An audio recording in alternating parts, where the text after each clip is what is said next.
Pastor Kofi's energy awesome. Yeah. It's always a delight to hear him speak when he stands here. And isn't it true also that we are part of a family? That we come as guests, but we turn up to be family at the end of it. And I'm so grateful to this church, to this family that I started to call a family for the last little more than a year. And I'm really grateful for this opportunity also, where I could share the word. And for this morning's devotion, can we turn our Bibles to 2 Timothy chapter 1, verse 7. 2 Timothy chapter 1, verse 7.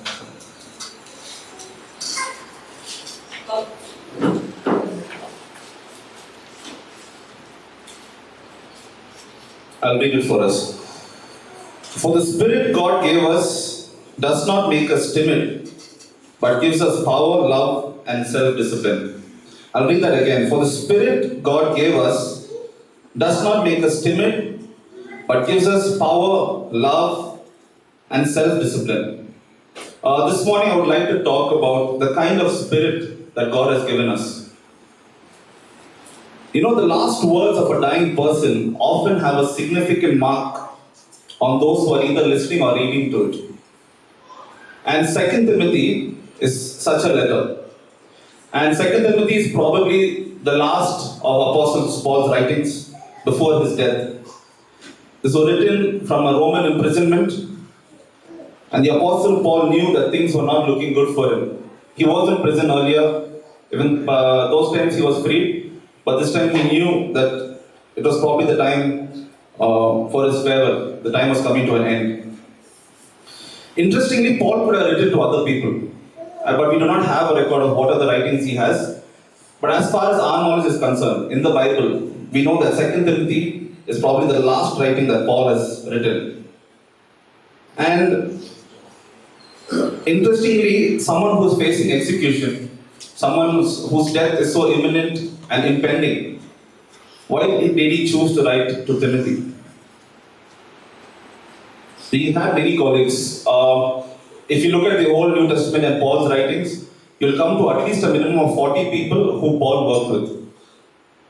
If you read the end of Romans as a whole list, and every letter of his, he either greets or he wishes different apostles and fellow workers. But why did Paul choose to write to Timothy? Just a few reasons why probably Paul chose to write to Timothy just before his death. Paul loved Timothy dearly. If you read 2 Timothy 1, it says he calls him my dear son. And he admired his outstanding personality traits. You don't have to turn to it. In Philippians chapter 2, verse 19, we can see how highly Paul esteemed Timothy. He says this. If you want, you can turn to it. Philippians 2, verse 19. And this is what Paul says about Timothy. He says, I hope in the Lord Jesus to send Timothy to you soon, that I also may be cheered when I receive news about you. And listen carefully. It says, I have no one else like him who will show genuine care for your welfare. Secondly, he says, for everyone looks out for their own interest, not those of Christ Jesus. So Timothy is not a person who looks out for his own interest, and Paul doesn't have anyone else who compares to Timothy. And he also says that Timothy has proved himself time and time again, just as a son is with his father. And none of Paul's other companions or fellow workers are mentioned as much as Timothy. If you look for Timothy's name in all his letters, from Romans, 1 Corinthians, 2 Corinthians, Philippians, Colossians, and also Timothy, you see Timothy mentioned the most. And apart from that, no one was with Paul as much as Timothy was. We know that Paul had a disagreement with Mark, and then they split for a while, and that is when Timothy joined them. And then coming to the life of Timothy, we see that Timothy had a great zeal for the gospel. His mother was Jewish, and his father was a Roman pagan. The first time we encounter Timothy is in Acts 16. In Acts 16, we read that Timothy was even willing to be circumcised in order to reach out to the Jews. Now, however, Paul is sitting in a Roman prison. and he writes this letter. And one of the things that he writes about is fear. He says, Timothy, God has given us a spirit that is not of fear. Even Jesus, before his ascension, one of the last things he said before he ascended into heaven? He says, do not fear, for I am with you. Just think about it. Paul is sitting in prison, about to be martyred. Timothy receives this letter, and he reads a few statements in this letter which goes like this. And this is what Paul is telling Timothy. This is the gospel I was appointed to as an apostle, and I am suffering because of it. He goes on to say, I am in chains. 1 verse 15. Everyone in the province of Asia has deserted me. 2 verse 9. This is my gospel for which I am suffering, into the point of being chained like a criminal. 3 verse 1. There will be terrible times in the last days. 3:12. Everyone who wants to live a godly life in Christ Jesus will be persecuted. 4:6. I am poured out like a drink offering, and the time for my departure is near. In 4:14 he says, Alexander the metal worker did a great deal of harm to me, and you too should be on your guard against him. 4:16 he says, at my first defense, no one came to my support. Imagine getting a letter such as this. You're doing your ministry. Paul has appointed you in Ephesus to oversee the church, be an evangelist, appoint elders, appoint pastors, make sure that the church is doing well, make sure that the church is growing. And then you'll get a letter from your boss who's appointed you and say, it goes like this. No one is there to support me, and everyone has deserted me. But the point is, Paul is not trying to scare Timothy over here. Paul already knew that Timothy was a man who was very timid. A person who was timid is very prone to have a lack of confidence, who's very fearful. A person who's timid is very fearful. And Paul already knew that. We read about it in 1 Corinthians chapter 16. If you're taking notes, 1 Corinthians chapter 16. This is what Paul is telling the church in Corinth. He says, when Timothy comes, see to it that he has nothing to fear while he is with you. He knew about Timothy well. And that is what I want to talk about this morning. Fear is something we all struggle with from time to time. I am yet to come across someone who has not had a single moment of fear in their life. I'm assuming that there's no one here who has not had fear or faced fearful situations. And fear is quite a natural emotion that is common to human beings. And it is not inherently sinful or godly. It's just an emotion. There are different kinds of fears. And often, our fears are connected with things that we love the most. For example, the fear of losing something or someone that we love. The fear of not being able to obtain something that we desire. Probably the fear of offending a loved one. And some other fears go on. Fear of sickness. Fear of death. What if I sleep and do not wake up tomorrow? And just thinking about that will not allow the person to have a peaceful sleep. I've had this sometimes as well. What if I sleep now in the morning if I don't wake up? How will it be? I'm sure you also probably thought of it. If not, you might start thinking about it. How about the fear of not getting married? And you know your age is touching that mid-20s, 30, and then people start asking, Jason, when are you getting married? I'll be like, don't worry, brother, I'll pray for you. At least if they pray for you in private, it's okay. But then when they pray for you in church, they make it public, it's very embarrassing. And I've been there. And then, how about the fear of not having enough money to have a decent living? Fear of academics. What if I fail? Pressure from home, pressure from family, pressure from pastors. How about the fear of losing your status among your friends and family? and in your society. The fear of what others might think of you. The fear of your own thoughts and actions. What if what I'm supposed to say was not meant to be said? How about the fear of the future? But what I want to focus on this morning is the fear that many of us have sometimes because we have put our faith in Jesus. Sometimes we believe that when we put our faith in Jesus, their lives have somehow become a 180 shift, not only in terms of our spiritual life, but also in our material life. And we look for blessings, we look for success. And yet, many times, when we come to Jesus, we feel the renewal in our hearts, we feel that peace. We know that we are sons and daughters of God. But still, our situations might still be the same.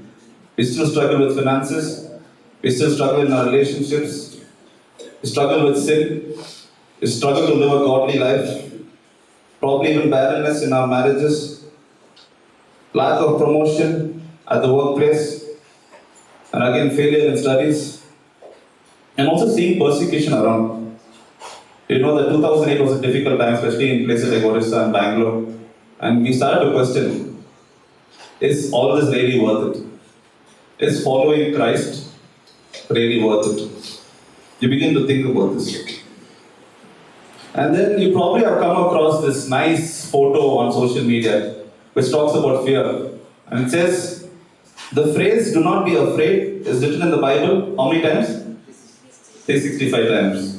And it goes on to say that's a daily reminder from God to live every day being fearless. But in all honesty, if you actually look at the Bible, it's not 365. It comes to maybe around 100, 110. Or if you want to include few more verses, it probably come to 120. So there's just enough verses for probably 1/3 of the year. So the other 2/3 you need to live in fear. But no, I'm just joking. Thing is, the point is, we do live in fear many times. And even Timothy, after he received this letter from Paul, was living in fear. He was timid. He was happily carrying out his responsibilities in the church until he received this letter. And then he struggles with Paul had to write. And then even Timothy begins to wonder, like how we probably wonder sometimes, is it all really worth it? Chapter 1 verse 7, it says, for the Spirit God gave us does not make us timid or fearful, but gives us power, love, and self-discipline. Can you turn to your neighbor and say, God has not given us a spirit of fear? Come on. One more time. God has not given us a spirit of fear. Continue and say, God has given us a spirit of power, spirit of love, and a spirit of self-discipline. So today I'm going to talk about these three aspects. The spirit that God gave us. Power, love, and self-discipline. The first thing is power. Power. Many times when we think that we become Christians, when we accept Christ and we start following Him, we tend to think that Christians are very weak people. That we do not have a voice in the society. That we just have to be comfortable within our own community, within our own boundaries, and that's it. We think that because I've accepted Christ today, from now on all I'm going to do is read the Bible, pray, read the Bible, pray, read the Bible, and pray. And yes, the Bible does teach us that we need the fruit of the Spirit in our lives. Love, joy, peace, patience, kindness, goodness, faithfulness, gentleness, and self-control. But I remember one of my faculty members saying that there is one person who exemplifies these characteristics, the fruit of the Spirit, more than anyone probably seated here. Any guesses? Maybe apart from Jesus. Love, joy, peace, patience, kindness, goodness, faithfulness, gentleness, and even self-control. He said, my professor, he said, MS Dhoni. Because he's Captain Cool, right? Yeah. No matter the pressure, he's always cool. So what is the difference between MS Dhoni and us? We are probably more prone to anger than him. He's probably more able to control it. He doesn't show his emotions. What's the difference between you and him? Between us and him? The power of the Spirit is not just so that we can have the fruit of the Spirit. The fruit of the Spirit is important. It is crucial. It is the evidence of our transformed life. But it is also more than that. So what exactly is the power of the Spirit? Just 4 quick points under the power of the Spirit. The first one being, the power of the Spirit enables us to say no to fleshly desires. The power of the Spirit enables us to say no to fleshly desires. Galatians chapter 5 verse 16 to 20, or just before 20, it says, the acts of the flesh are obvious: sexual immorality, impurity and debauchery, idolatry and witchcraft, hatred, discord, jealousy, fits of rage, selfish ambition, dissensions, factions and envy, drunkenness, orgies and the like.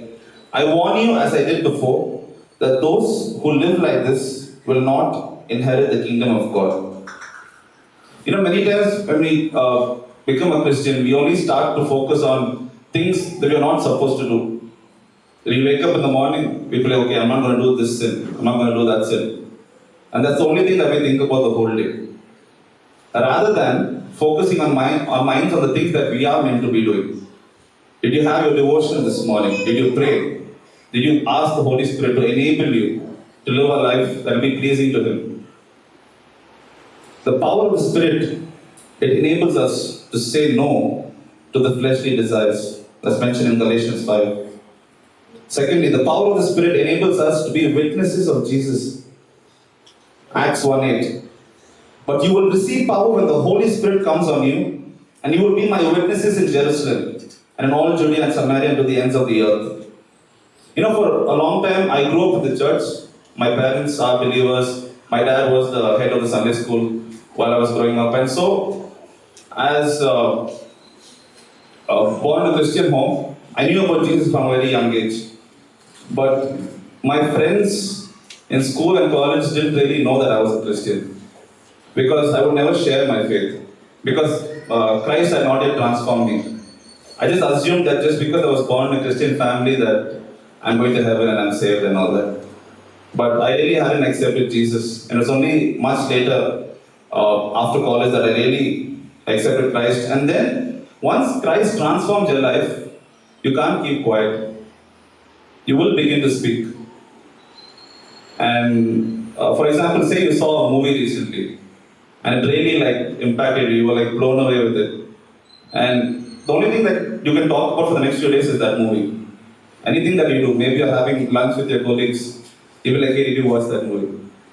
There's nothing else that comes up in your mind. It's the same thing even with Christ. In fact, it's more than that, because it impacts your whole life. Once you're transformed, the power of the Holy Spirit enables you to be a witness of Jesus wherever you are. Thirdly, under the power of the Spirit, the power of the Spirit enables us to endure difficulties and persecution. The power of the Spirit, it enables us to endure difficulties and persecution. Romans 8:26 says, the Spirit helps us in our weakness, and in times of difficulty we can depend on the Holy Spirit to give us strength.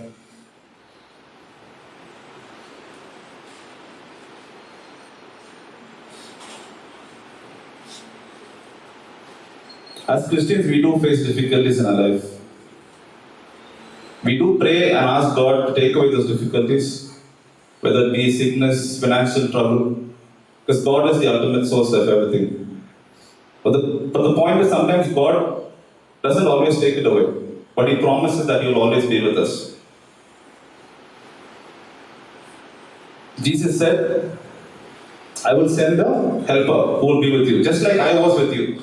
Just like Jesus was with the disciples, He was sending the Spirit to them to endure difficulties and persecutions.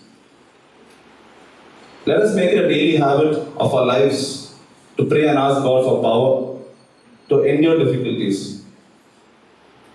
and persecution. And then another last point under power of spirit is 2 Timothy chapter 3 verse 1 to 5. 2 Timothy chapter 3 verse 1 to 5.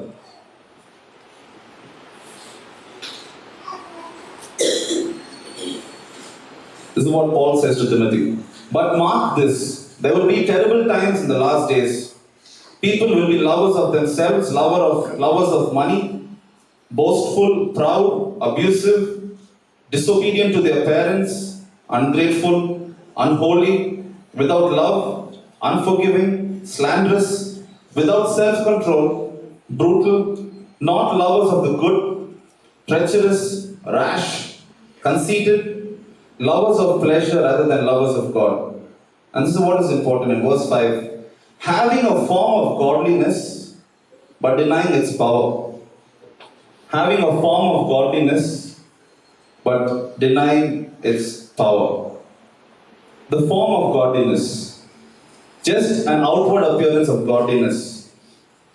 These people have an outward appearance of godliness, but their hearts are far away from God. Many times in our Christian walks, based on whichever culture we have come from, we have an outward appearance of godliness.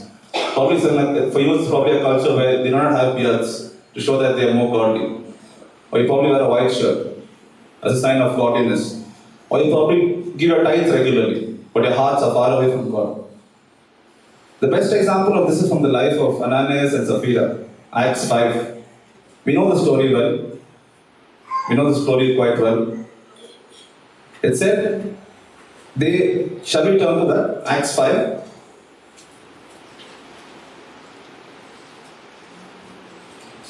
Acts 5 verse 1. It says, Now a man named Ananias, together with his wife Sapphira, also sold a piece of property. Think of that word also. It said they also sold a piece of property. If you read in the previous chapter, people were selling their possessions so that the whole body of Christ could be benefited, right? So they could mutually benefit. So seeing them, Ananias and Sapphira, they also sold a piece of their property. Many times it's easy to get influenced by people around us. People might be putting a tithe of 20%. So you might be saying, okay, I also might start putting 20%. To some extent, that is an outward appearance of godliness. But their hearts were not genuine. Peter goes on to say, once he finds out by the Holy Spirit, he says, you have lied to the Holy Spirit. He says, you have lied to the Holy Spirit. And he goes on to say, you have not just lied to human beings, but you have lied to God Himself. You know, it's easy for me to preach here, but what matters more is what Jason does when he goes home, when he goes back to his college, when he goes back to his workplace. And see, even the list that we have in 2 Timothy 3 that we just read, lovers of money, lovers of themselves, boastful, proud, we do not show these characteristics in church. Because in church it's easy for us to cover ourselves up, to show ourselves as godly. But what matters more is how we show our character at home, in the college, at the workplace, with our family members. So I just want to ask us this morning, just like a question of self-introspection. Have you put on a form of godliness, an appearance of godliness, but denying the power of the Spirit working in you? Just think about it for a second. It could be in any context, you know your own life. Have you put on an appearance of godliness while denying the power of Christ, of the Spirit working in you? So that's my first point, the power of the Spirit. It enables us to say no to fleshly desires. Secondly, it enables us to be witnesses of Jesus. Thirdly, it enables us to endure difficulties and persecution. Fourthly, it helps us to have a true form of godliness, not just an appearance of godliness. Coming to the second aspect, the spirit of love. We dealt with the spirit of power, now we are coming to the spirit of love.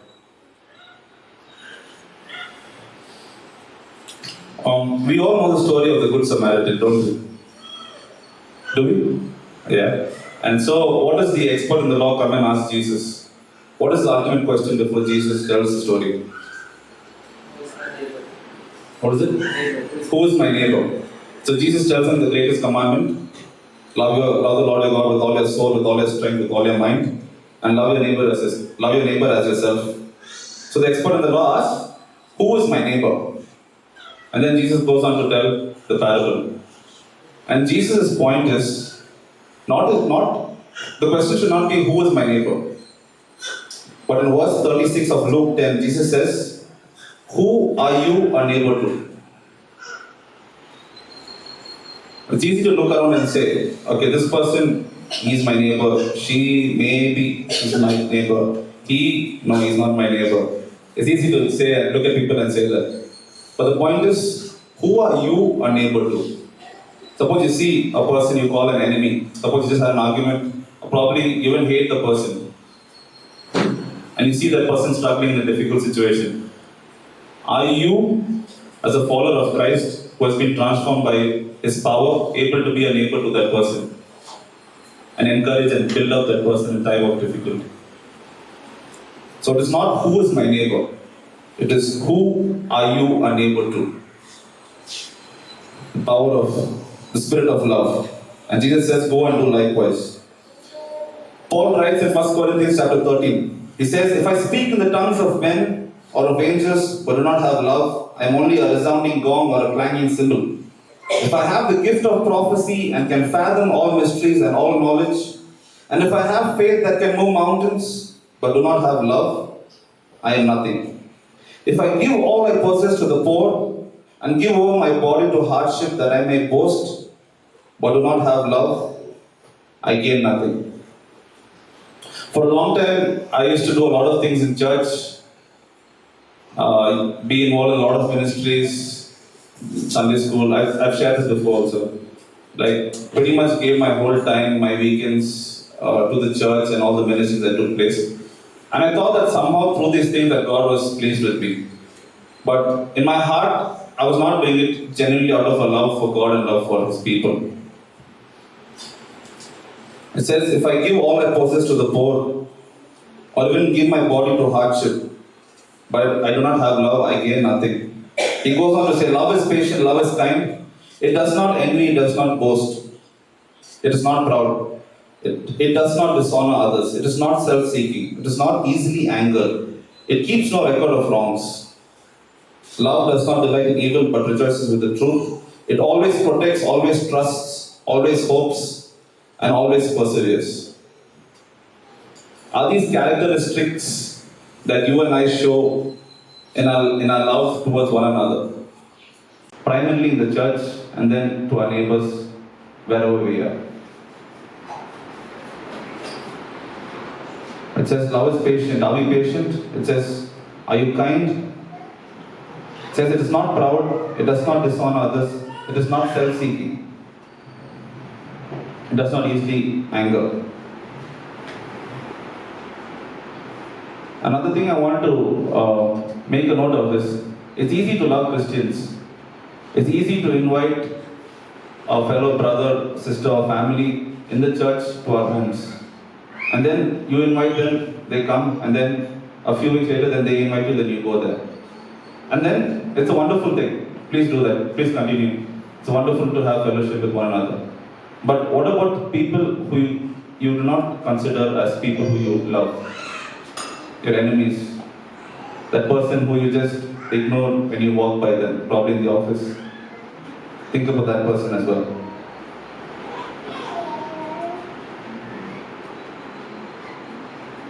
And again, coming to the topic of love. Love is not measured by how much you give. It's easy to give. But love is not measured by how much you give, but how much you retain. I hope you're getting that. It's not about how much you give, but how much that you keep back for yourself. It's how much that costs you to give. And you can give without loving, but you cannot love without giving. A sign that you love someone is that you give. It's easy to give without loving a person. But a true sign that you love them is that you give them. Take care of them. Show them true love. Protect, trust. And so what Paul writes to Timothy in 2 Timothy chapter 2 verse 9. He says, "This is my gospel for which I am suffering. Therefore I endure everything for the sake of..." You can look at that verse, chapter 2 verse 10. It says, "This is my gospel for which I am suffering. Therefore I endure everything for the sake of the elect, that they too may obtain the salvation that is in Christ Jesus." Paul is not suffering just because Christ had called him to be an apostle. That was the primary reason. But what compelled him, what forced him to endure all this hardship was so that the people could attain salvation. How are you and I showing love to people around us?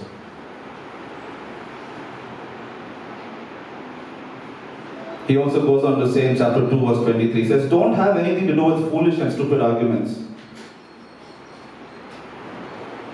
And he goes on to say, "But gently instruct your opponents." Gently instruct your opponents.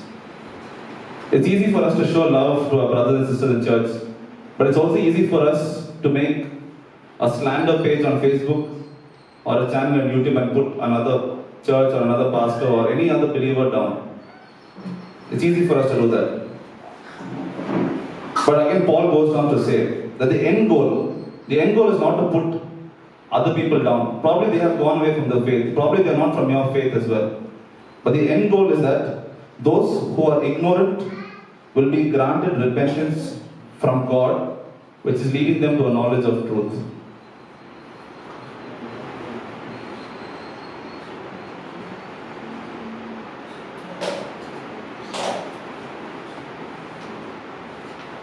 So that was the second aspect. The first aspect was the spirit of power. Secondly, a spirit of love. And thirdly, a spirit of self-discipline.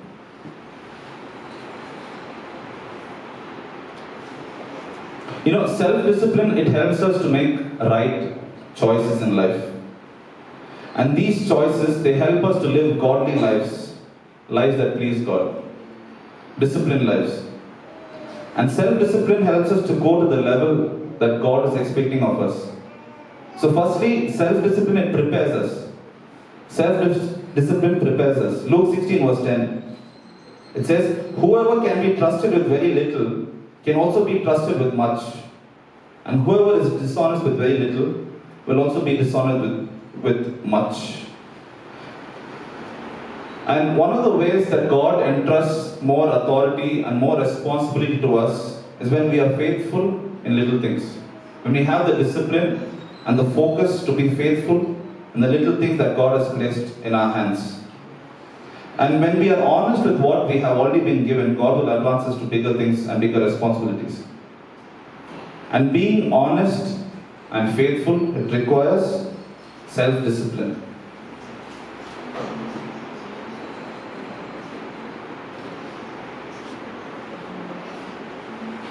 And I was just recollecting what Brother Anupam shared in the starting. He talked about Psalm 1.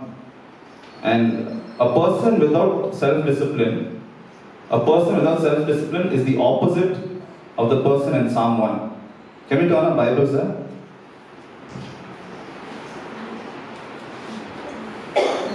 I don't know if you've noticed this earlier, but verse 1, it says, "Blessed is the one who does not walk in step with the wicked, or stand in the way of sinners, or sit in the company of mockers."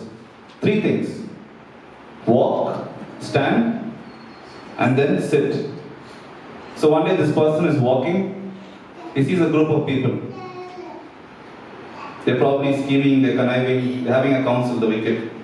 And so he's just walking by and he probably just overhears what they're saying. He just eavesdrops and he just walks past them. And the second day he comes. And today he's not just walking past them. He's standing and listening to what they have to say. And the thirdly, what does he do? He walks and comes.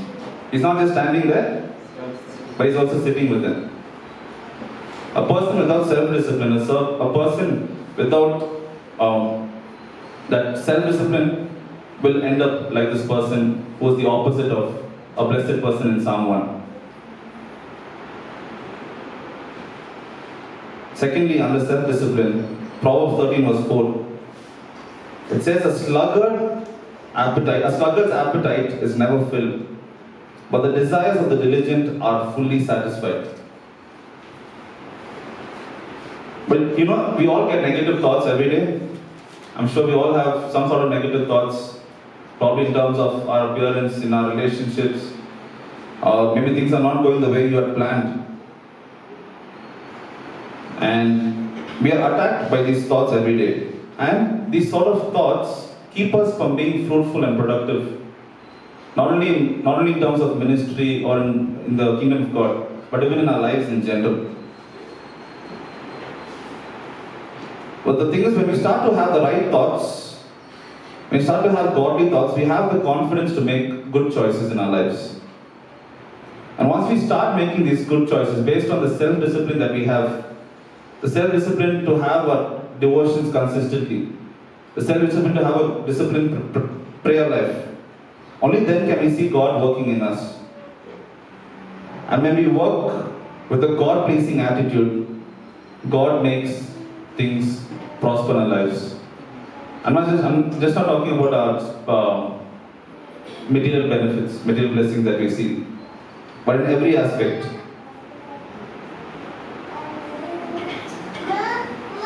So three things, friends. God has not given us a spirit of fear. He's given us a spirit of power, love, and self-discipline.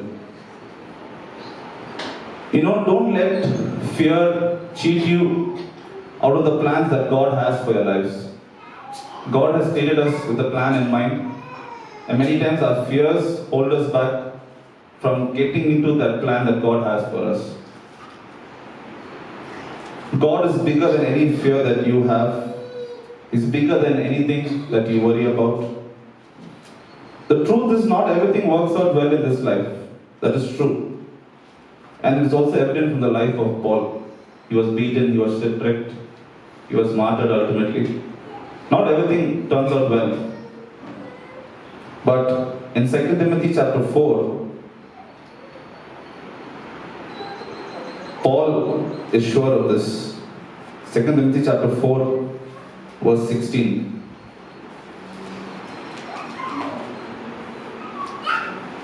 After Paul tells everything that he's been through, after saying how he suffered, not only for the gospel but also for the fellow believers, he goes on to say, from 16, it says, at my first defense, no one came to my support, but everyone deserted me.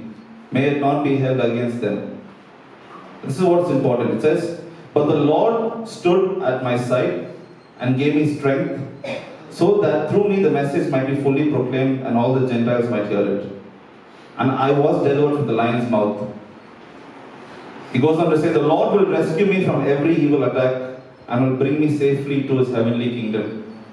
To him be the glory forever and ever. Amen. Not everything will work out well in our lives. We can plan. We need to plan everything, our family, our resources, our finances. But not everything might go according to plan. But we can depend on God. Because Paul says the Lord will stand by my side. He will rescue me from every evil attack, and will bring me safely to his heavenly kingdom. That is the assurance that we have, my friends. That those who endure, like Paul, like Timothy, will receive the crown of righteousness. Chapter 4, verse 5 to 8.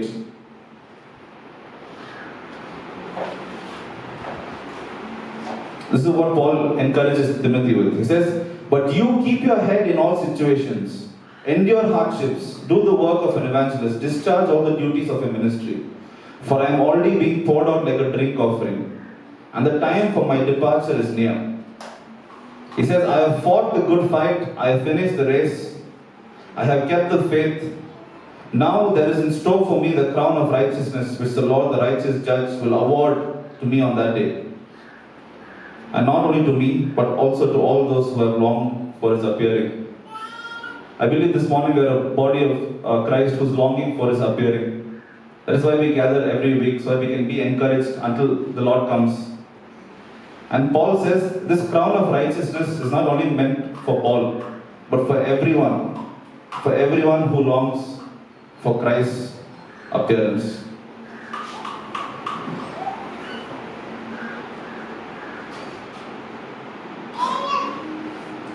In conclusion, I just want to say this. Living according to the Spirit is not an automatic thing.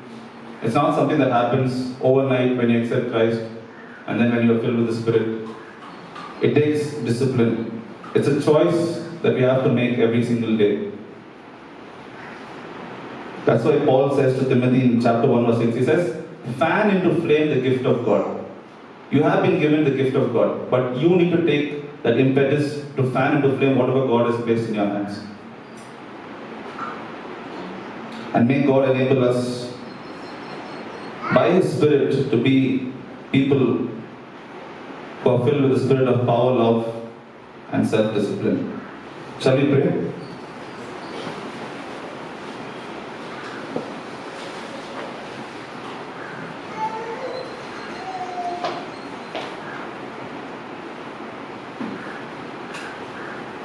Father, we thank you, Lord, that you have not given us a spirit of fear, but a spirit of power, a spirit of love, and self-discipline, O Lord. Father, we are sorry, God, for the times where we have just put on an appearance of godliness, O Lord, but our hearts are so far away from you. Lord, this morning we ask you to forgive us and bring us back to you, Lord. Strengthen us, O Lord, with your Spirit. We want to depend on you more and more, O Lord, Father. Lord, we want to love others the way that you have loved us, O God. Lord, help us to first experience that love of yours in our lives, O God. Help us to place others above ourselves. Also, Lord, give us the strength, the wisdom, O Lord, to have a self-disciplined life, O Lord, Father. So that those looking at us, O God, will not question us, O Father, that they will not find fault in us. And so that the gospel of Christ can be visible in our lives, Father, to those around us. Lord, even like the life of Paul, Timothy, God, as they endured difficult situations and hardships, O God, Lord, they were certain, O God, that you were with them. That through the difficult times, God, you were with them, O God. And so even this morning, Lord, we fix our eyes on you. Whatever situations we are facing, O Lord, in our relationships, finances, our health, Lord, we know that you can turn it around, O Lord. We believe in your name, Lord. But God, we say this morning that even if we choose not to act, O Lord, we know that you will give us the strength to endure them, Father. And Lord, we wait for the time that you will appear, O God, in all your fullness, and when we will receive this crown of righteousness, O Lord, Father God. And then we will be with you forever, Father. Give us the strength in our daily lives when we go back home to our colleges, in our schools, in our workplaces, with our families and friends, O Lord. Help us, O God, to be a person filled with the Spirit, O God. A spirit, the spirit of power, love, and self-discipline. And so, Lord, we submit ourselves to you. Be glorified in and through our lives. In Jesus' name we pray. Amen.